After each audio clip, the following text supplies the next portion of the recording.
Hey y'all, welcome back to another installment of Starlight by Sacrifice Them to the Squid. I'm Kat, the voice of Moose Reads Good, a podcast where I read other people's stories for fun. Before we get into it, I would just like to say thank you so much for the handful of you that have been listening to my podcast since the beginning.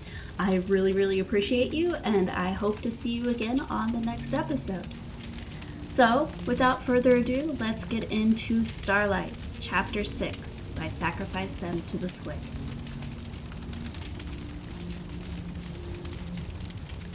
Lake Town feels like the maw of a Balrog. There's too much of everything. Fire roaring all around. The dragon somewhere up above. People screaming. Overloaded boats lolling through the waterways as panicked occupants frantically pull toward the possibility of safety. Freezing, ink-dark lake waiting below. She finds no air in her lungs, her chest gone breathless with the need to escape. "Hurry!" she hears herself yell, the word a sharp tremble that she doesn't recognize. "I am!" Bolver snaps. They have to get out. They have to get away. The dragon passes overhead and she has her bow up and ready, but her hands are shaking so badly her arrow goes wild. She's suddenly 40 again, a terrified child trapped in an adult's body. It wasn't a dragon back then. It was a pack of orcs, or at least that's what she's been told. All she remembers is a white roar of flame and, no, she can't think about that. She's not 40. She's here in a boat with 4 dwarves and 3 children of men, and she has to get all of them to safety. She breathes through her nose as she's been taught, focusing on finding a clear path through the chaos. At her feet, Keely struggles to sit upright, pressing himself against her hip as she peers through the smoke, and she realizes this is exactly what happened to his home. Erebor and Dale were brought to ruin in exactly the same way. She feels sick. Thranduil knew. He knew. He plucked her from tragedy and took her in, but he looked at the dwarves and refused to do the same. "We will make it," Keely murmurs, and at first she thinks it's a solitary prayer, until she looks down and finds his eyes fixed on hers. "We will." If tears fall, she cannot entirely blame them on the smoke. Suddenly, Bane screams out, "Da!" They all whirl, and the girls take up the cry, "Da! Da!" The bargeman is up on the bell tower, balanced precariously amid the hellfire, straining against a huge longbow. He knocks an arrow and fires at the monster sweeping overhead. What happens is lost in the smoke. "He hit it!" Keely exclaims. "He hit his target!" "No," Tariel breathes. "He did! He hit his mark. I saw it."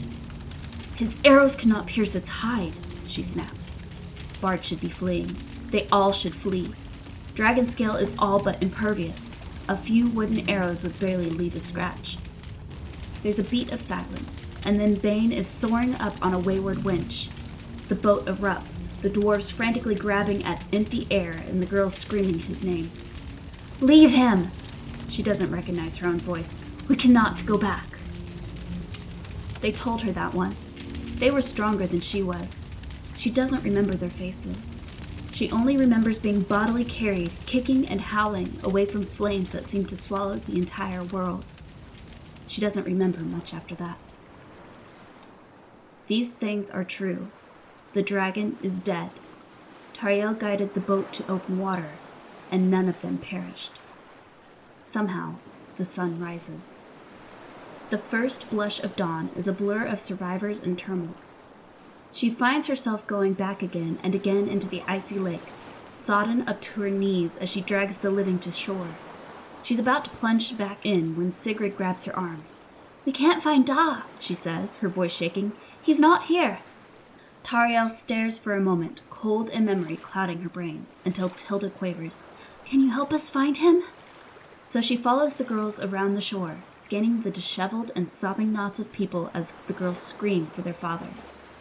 Amid the chaos, Keely calls her name. Only a few hours ago, he'd been dying in her arms. But although he's still pale, he's standing firm and strong again, as beautiful as he'd been when he called for a weapon against the spiders. The magic of the Aethelus is running its course, taking what was lost and bringing it home. His brother and the others are heaving a boat into the lake, determined to get to Erebor to join their brethren as soon as possible. She can't blame them, not when she's still keenly aware of the loss of her own kin, but there's still an arc of anger. How dare they leave this beach, these people, all of them wet and injured and suffering from the monster his kin ejected from its mountain den. "They are your people," she says, more coldly than she intends. "You should go." She makes herself turn away, every muscle in her body straining against the movement. "Come with me," he says, 2 quick strides after her, and then when she hesitates, "I know how I feel. I am not afraid." If she were cannier, she'd ask him to explain what he means. But the fierce expression in his eyes matches the fierce ache of her heart, and she knows exactly what he's saying. Night held insight for both of them, but where his provided certainty, she only feels inexplicably homeless. "You make me feel alive," he entreats. Perhaps Legolas was correct. Perhaps dwarves do corrupt everything around them, and she has fallen to their poison. She didn't know she was unsatisfied until she saw his ready grin. She didn't know her life was dull until this dwarf prince burst into it, and she can't even for a moment fathom that he could feel the same about her. She's Sylvan, utterly pedestrian, ordinary and unworthy. If she's been as close to Legolas as she is, that's only through Thranduil's capricious benevolence. Starlight. She wants this man. She wants to take his face in her hands and tilt it up to kiss.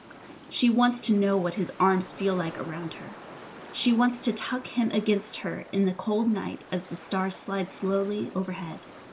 She's never been drawn to wishes of the flesh, but suddenly she understands. "I cannot," she hears herself say. "Tariel." He reaches for her shoulder and draws her back to him, his eyes holding her like something infinitely precious. Amralime. The air leaves her lungs in a rush.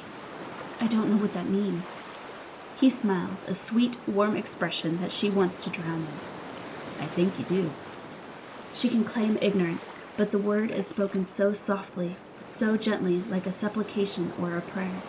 She doesn't know the meaning, but the intent is unmistakable. But is it? She saved him. Of course he's grateful. And yet, his name is Starlight. Do you think she could have loved me? Could she even dare to hope? He is the heir to the throne of Durin. He's a second son, but a son nonetheless. She could not give him children. She would be the one to truncate a long and proud line. Still, she's seen the lines of his body sleek with water. She wonders what he'd look like, his head thrown back and his face brilliant with ecstasy. It warms her inside. She's going to do it. She's going to kiss him. She's never kissed anyone, but she wants to kiss Keeley right now on this beach, amid the crying and the wailing of a shattered town, because she desperately needs something alive and good, and if she doesn't kiss him now, she will lose the chance forever. At that moment, she hears the crunch of a boot on gravel, and the opportunity dissolves. "Tariel," Legolas calls. "Take your leave of the dwarf. You are needed elsewhere." There's anger in his tone. She didn't follow when she should have. Another betrayal to add to her list. And she doesn't know how much favor she has left. It's been 3 days since she left Thranduil's halls. It feels like 100 years. Keeley scowls. She wants to explain that Legolas isn't a rival, that her heart is in Keeley's broad hands and will never be possessed by anyone else. But her throat closes up. This may be the last time she sees him. He's going with his kin to Erebor, and she's going where she's been. And even at the greatest times of peace, trade between elves and dwarves was rare. She can't imagine Thranduil treating with Thorin. Keeley will take a place beside the king under the mountain. His brother will become king in time, and the bloodline will stretch out from father to son. Tariel will return to the woodland realm and chase spiders until the end of Arda. Elves fall in love once in their infinite lives, and she will never have more than this moment. She, who has no family beyond free-floating ash, will never have anyone to warm her nights. She can't bear to watch him walk away, but all of a sudden, he's back and snatching her hand, pressing into her palm something warm and smooth and familiar. The runestone. "Keep it," he says fiercely, "as a promise." and, conscious of Legolas's continued gaze, he turns and jogs back to the boat, helping with the final heave to get it loose from the shore. Stunned, she can only clutch the stone, her chest too full to breathe. As the boat drifts away, he looks back, his face racked and sad.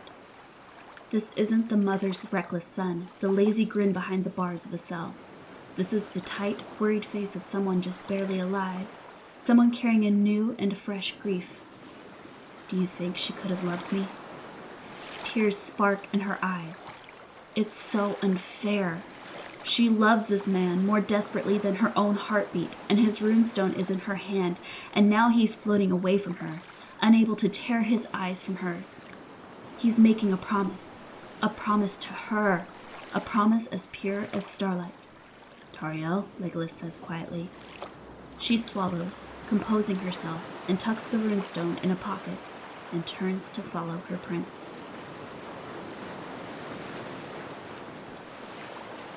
All right, everybody, that was Chapter 6 of Starlight by Sacrifice Them to the Squid. As always, the links are in the description. You can go to the story and read it for yourself, or read any of her other stuff, which is just amazing. If you'd like, you can go and check out my other podcast called Small Town Absurd. It is a sort of monthly podcast with a full cast of characters, fully scripted, fully scored, and it is also amazing, even if I do say so myself. The link for that is also in the description. But enough of that. I am going to leave you as I am just itchy from all of this sawdust. I've been working out in the garage doing various projects because why the heck not? I'm unemployed. I might as well just be doing something creative, right? Anyway, until next time, have a good day, a good morning, a good evening. Sleep well, drink your water, take your meds, whatever makes you happy and healthy and just feeling okay for the day. Until then, see you later.